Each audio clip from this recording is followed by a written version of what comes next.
البلاستيكية الغسالة العادية لنرى مشكل محرك العصر لا يدور، يعني الغسالة لا تعصر أو لا تنشف كما يقول البعض. إذا الغسالة محركها لا يدور الخاص بالعصر، هذا هو محرك العصر إخواني، أو حوض العصر موجود على اليسار. إذا لديك هذا المشكل أو أردت أن تتعلم شيء جديد، أو حين تدير الزر إخواني الخاص المؤقت بالعصر إسوراج، تعني العصر، تدير الزر تسمع المؤقت يعني يعمل، تسمع له صوت ولكن المحرك لا يدور، أو حوض العصر لا يدور. إذا ما هو المشكل؟ ما هي الحلول الممكنة إخواني؟ سنتبعها خطوة بخطوة حتى نصل إلى كيفية تجريب المحرك لوحده إذا كان محترق أو لا. تابعوا الدرس حتى الأخير إخواني، الدرس مفيد ومهم للغاية.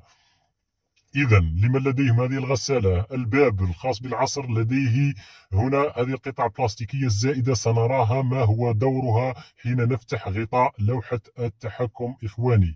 لفتح غطاء لوحة التحكم يوجد براغي من الخلف، 3 براغي أو برغية حسب نوع غسالتك، كما تلاحظون هنا في الأعلى برغي هنا، برغي في المنتصف، وبرغي على اليسار. سوف أقوم بنزعهم لفتح الغطاء. إذا بعد فك البراغي إخواني سوف أقوم بفتح غطاء الغسالة. أتعمد إخواني دائما تبسيط دروسي بطريقة مبسطة جدا لكي يفهمني الجميع، سواء مختص سواء متربص سواء شخص عادي في البيت. إذا إخواني لاحظوا هنا حين نزع الغطاء من خلف الغسالة نجد هذا الخيط المتصل بفلتر مضخة الماء إخواني. هذا هو نفتحه إخواني لأنه متصل بالقفل الذي يفتح الماء للخروج. لمن لديهم مشكل عدم خروج الماء يمكنكم فتح هذا المكان هنا وتنظيف هذا المكان. تجدون قطع نقدية هنا، قطع قماش تسد مخرج الماء لمن لديه مشكل أن المياه لا تخرج، وسأشرح في درس لاحق الموضوع بشكل مفصل سبب عدم خروج الماء من هذا النوع من الغسالات. إذا فك هذا الخيط ليتسنى لك رفع الغطاء. بعد نزع البراغي إخواني نزع الخيط من الأسفل، هنا يوجد مثبتات، يعني الغطاء يدخل بمثبتات ليست براغي، تقوم برفعه إلى الأعلى.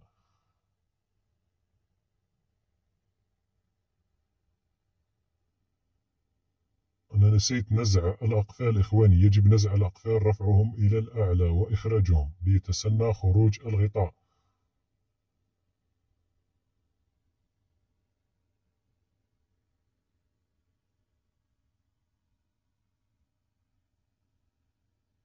ارفع واجذبه قليلا إلى الخلف سوف يخرج غطاء إخواني.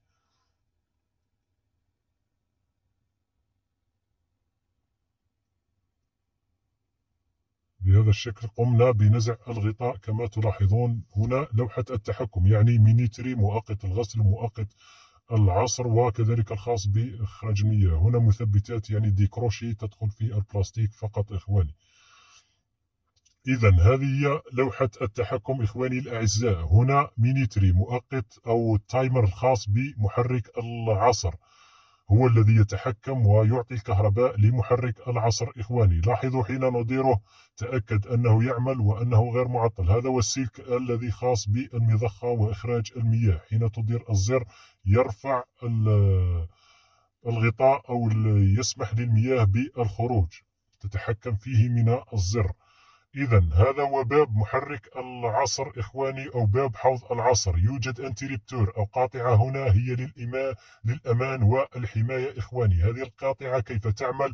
هي تعمل مع الباب، هي من أسباب عدم دوران المحرك، من أحد الأسباب لعدم دوران المحرك. حين تفتح الباب إخواني هذه القاطعة تفصل، يصبح الكهرباء لا يمر، وبالتالي الكهرباء لا تمر للمحرك ولا يدور. أحيانا تكون هذه الانتريبتور أو القاطعة معطلة أو معوجة أو ليست في مكانها، فحين تغلق الباب لا تعطي كهرباء للمحرك إخواني. هذه من أحد أسباب لعدم دوران المحرك. لاحظوا حين غلق الباب يحدث تماس كهربائي هنا فتعطي كهرباء للمحرك ويبدأ بالدوران والعصر. لو تلاحظون هذا الانتربتور هو متصل بالمينيتري أو المؤقت التايمر، لديه سلك يذهب إلى التايمر، والسلك الثاني من التايمر أو المؤقت يذهب إلى المحرك كما تشاهدون.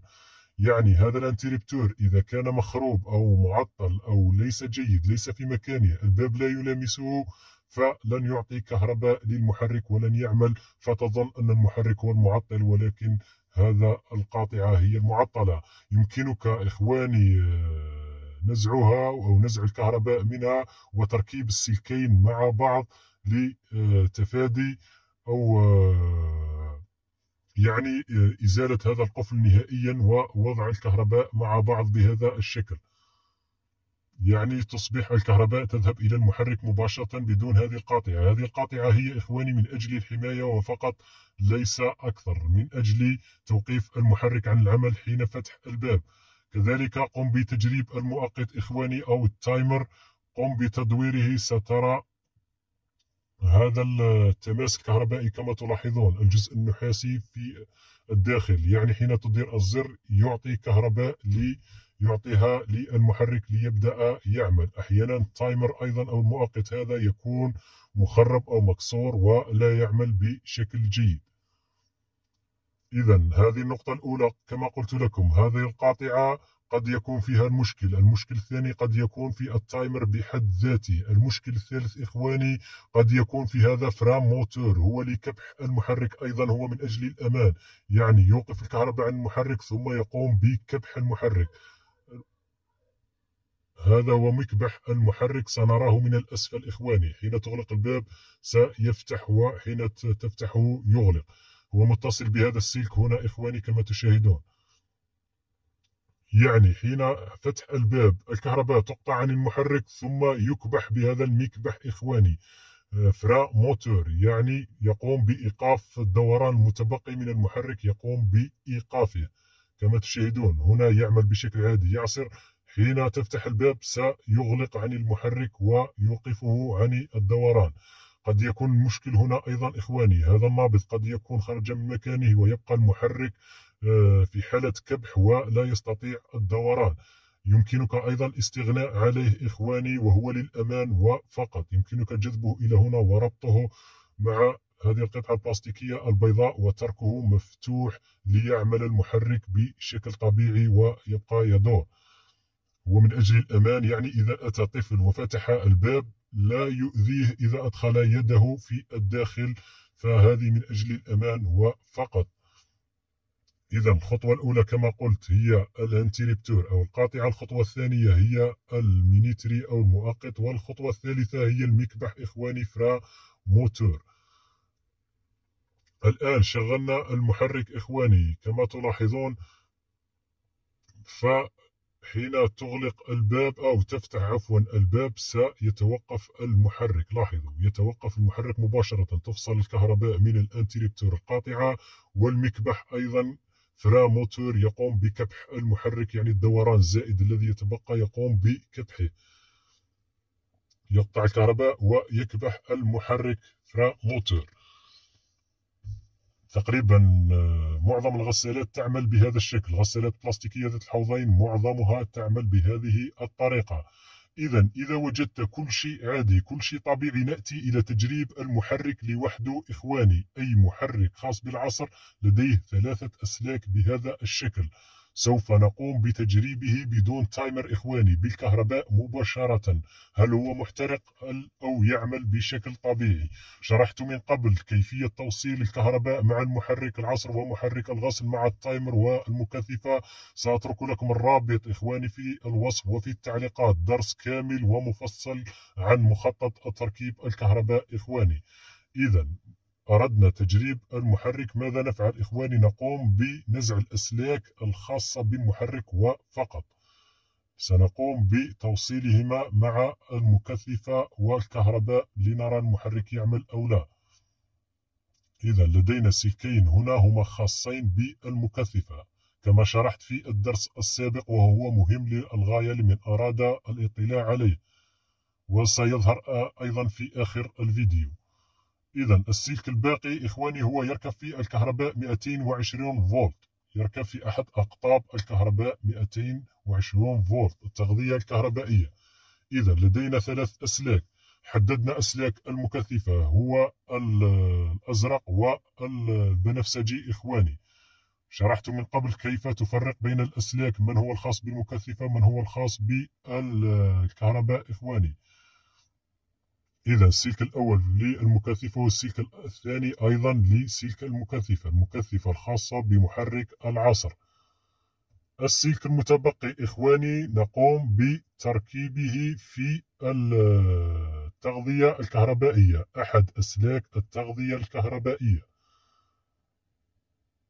لا يهم أي جهة إخواني، المهم أن يركب في أحد أسلاك التغذية الكهربائية. السلك الثاني للتغذية الكهربائية 220 فولت يركب في أحد الأسلاك التي ركبناهما في المكثفة إخواني. هذا السلك المتبقي من 220 فولت يعني سالب وموجب يركب في أحد الأقطاب، يعني يمين أو يسار، لا يهم إخواني، هنا أو هنا، مع الأزرق أو مع البنفسجي، هذا لا يهم،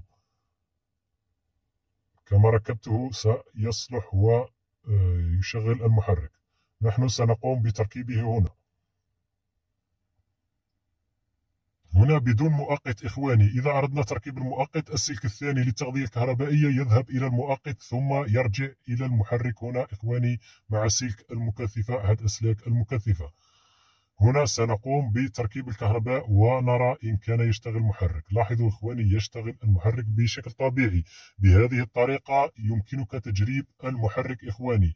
وأحيانا تكون الكوندنساتور المكثفة هي المعطلة، لذلك لا يشتغل المحرك.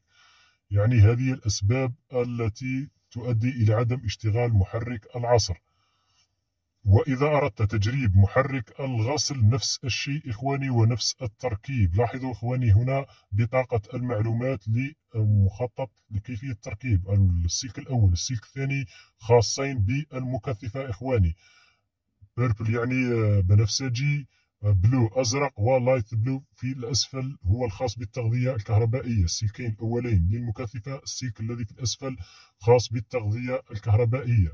إذا أردت تجريب محرك الغسل بدون تايمر إخواني أيضا نفس الشيء، ستركب بهذا الشكل. سيدور المحرك إلى اليمين أو إلى اليسار في جهة واحدة، ثم تنزع التغذية الكهربائية تبدلها إلى الجهة الأخرى، إلى السلك الثاني في المكثفة، سوف يعمل في الجهة المقابلة. هذا ما يخص محرك الغسل إخواني. إذا أردت تجربة، إذا ركبت في السلك الأول سيدور يمين، السلك الثاني سوف يدور الجهة المعاكسة. هذا هو شرحي لنهار اليوم إخواني، أرجو أن أكون قد أفدتكم به. وأحيانا تكون المكثفة معطلة، إذا كان كل شيء طبيعي فالمحرك محترق، وقم بشراء محرك جديد وقم بتركيبه، سواء محرك الغسل أو سواء محرك العصر. هذه الأسباب الرئيسية المؤدية إلى عدم اشتغال محرك العصر إخواني في الغسالة العادية. شكرا لكم على حسن المتابعة، انتظرونا في دروس لاحقة، والسلام عليكم ورحمة الله وبركاته.